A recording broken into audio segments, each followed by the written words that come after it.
Amerikaan Venezuela halilteettim ummanni Venezuela nagaan bule jedhee hoogganaa isaa biraa rafe boombii Amerikaan harcaastuun rifatee siyaadamma qabbaa malee firam hoogganaan isaa fi haati manaa isaa achi buuteen isaanii dhabame. Amerikaan haleellaa bifa hin baratamneen raawwatte kanaan pirezidaantii Venezuela Maduroos qabattee biyyaan galatteettim. Garuu dhugaan tarkaanfiiwwan Ameerikaa kana booda jiru maalidha?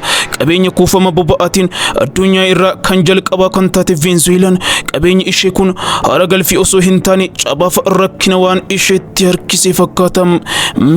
Ameerikaa fi Venezuela maaliif wal dhaban? Qocolloon isaanii afaan hooggantoota bira dabaree afaan qawwee bira ga'e kun eessaa ka'e? Akkamittis as ga'e? Ameerikaan maaliif Caracas haleelte? Pirezidaantii Venezuelaas maaliif qabatte? Nicolas Maduro eenyu? Trump maaliif isa booji'e? Itti aansee hoo maaltu ta'a? Waliin ilaallaatiin waliin tura.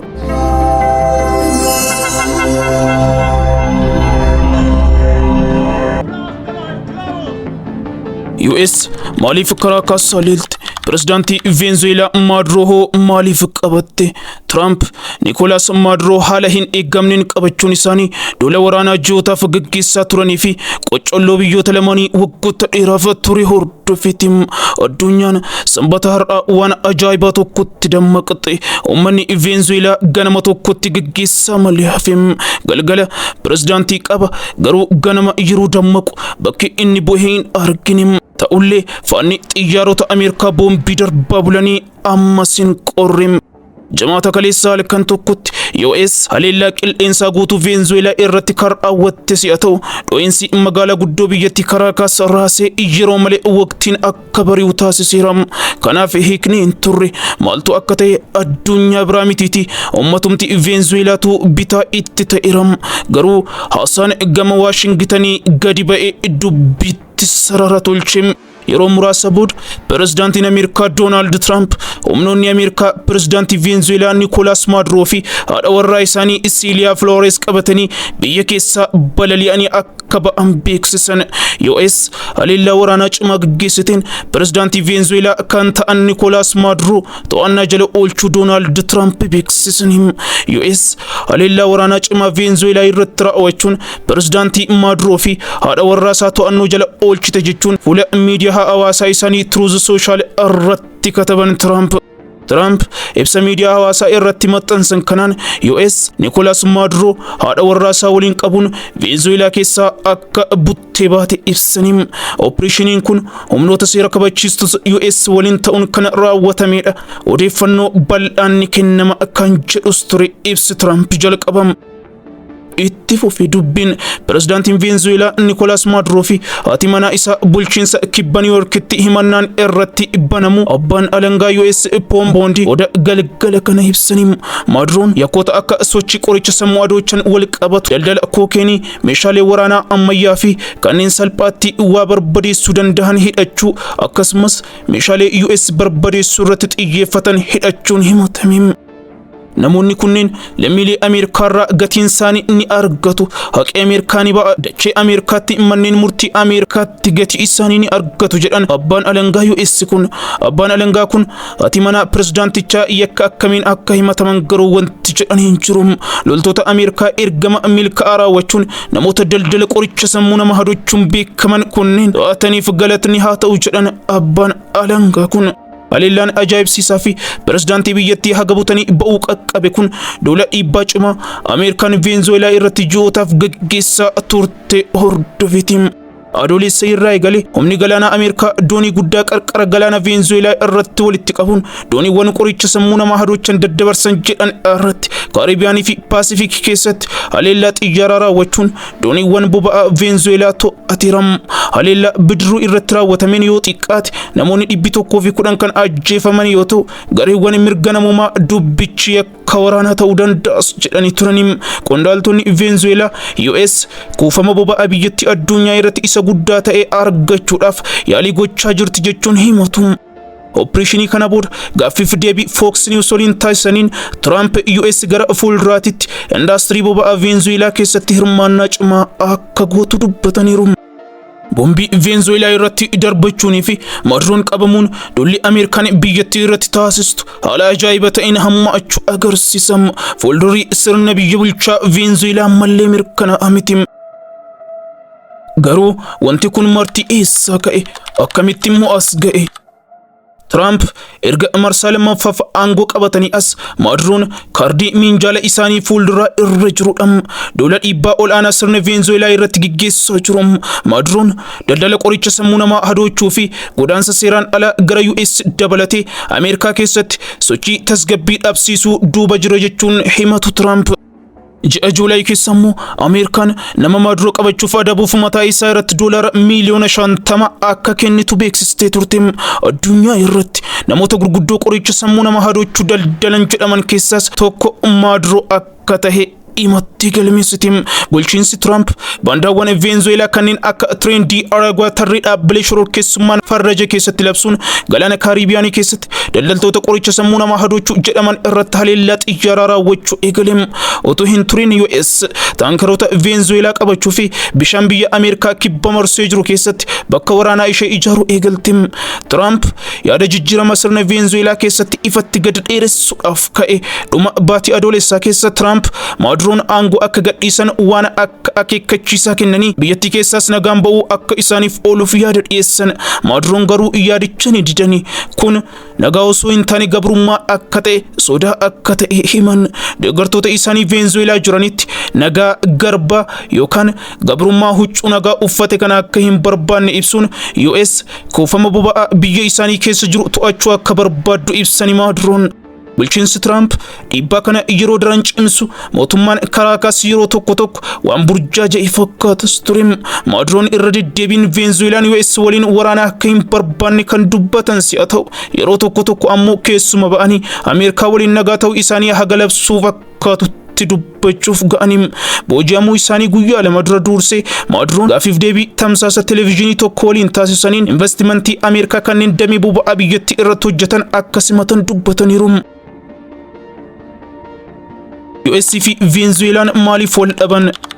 Erga Hugo Chavez bara 1999 pirezidaantii ta'anii as hariiroon US fi Venezuelaa gidduu jiru wal xaxaa dhufe.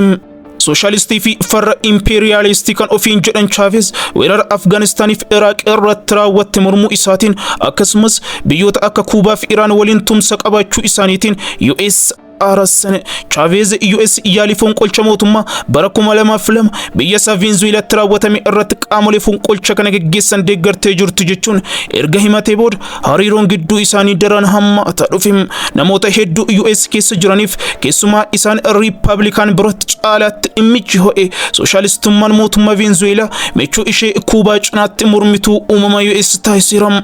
Chavez aangoo cimsa mormitoota siyaasaa adabaa fi damee dhuunfaa biyyattii harka caalu saamuun Ameerikaan Venezuelaa galmee mirga namummaa gaarii hin taane jettu keessatti akka dabaltu gochuun balaaleffatte. Waggoota darban keessa hariiroon biyyoota lamaanii darbee fooyya'insa agarsiisuuf yaalus qocolloon kun hammaataa dhufu itti fufeera.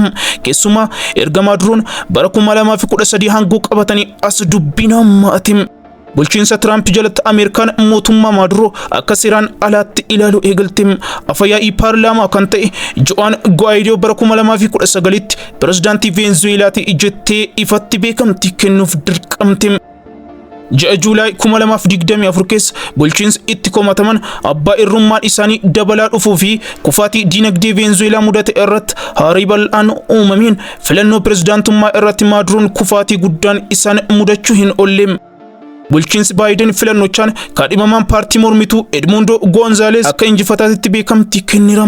Daataan sagalee kennuu bal'aan mormitootaan ba'ee fi ogeeyyii walaba ta'aniin mirkanaa'e jedhamu akka agarsiisutti Gonzalez sagalee kana injifachuu isaa kana agarsiisu yoo ta'u Maduroon garuu dabarsanii kennuu didanii aangootti afaniin komatamu. jalqaba baatii muddee keessa bulchiinsi Trump hemisfeera dhihaa siyaasa dinagdee daldalaaf waraanaan Ameerikaan to'atamuu qaba kan jedhudha.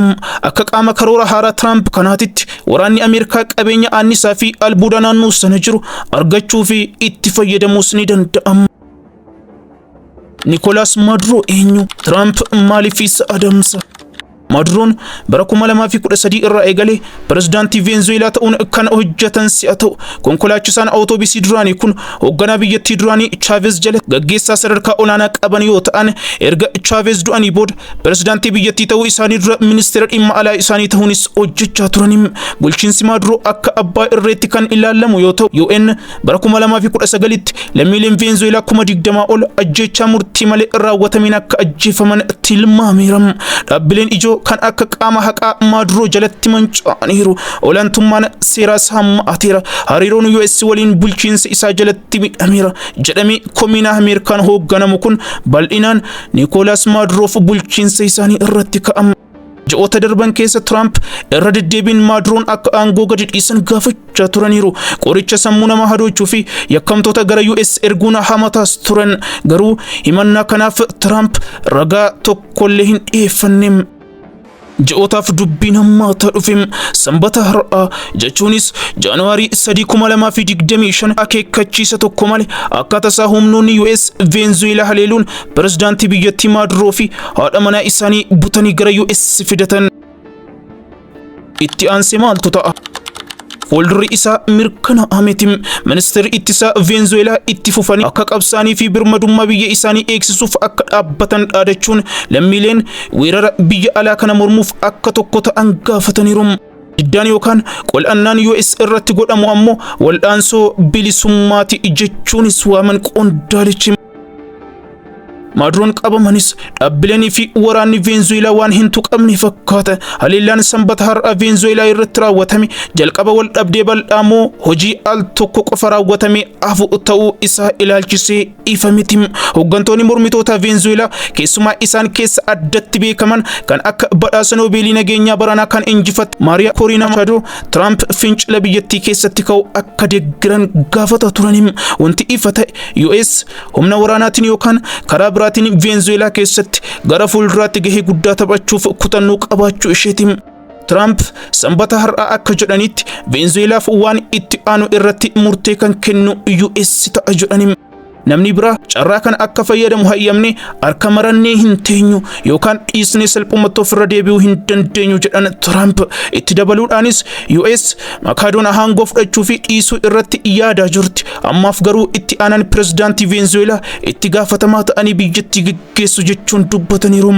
US yeroo darbe haala hooggansa Venezuelaa mataa irraa murame fakkeessuuf taphoota waraanaa gaggeessitii turte. Fakkeessitoonni kun jeequmsi yeroo dheeraa akka uumamu karra kan si'a ta'u baqattoonni Venezuelaa keessaa akka dhangala'anii fi gareen wal morkii biyyattii to'achuuf akka wal lolanis gochuu kan danda'udha.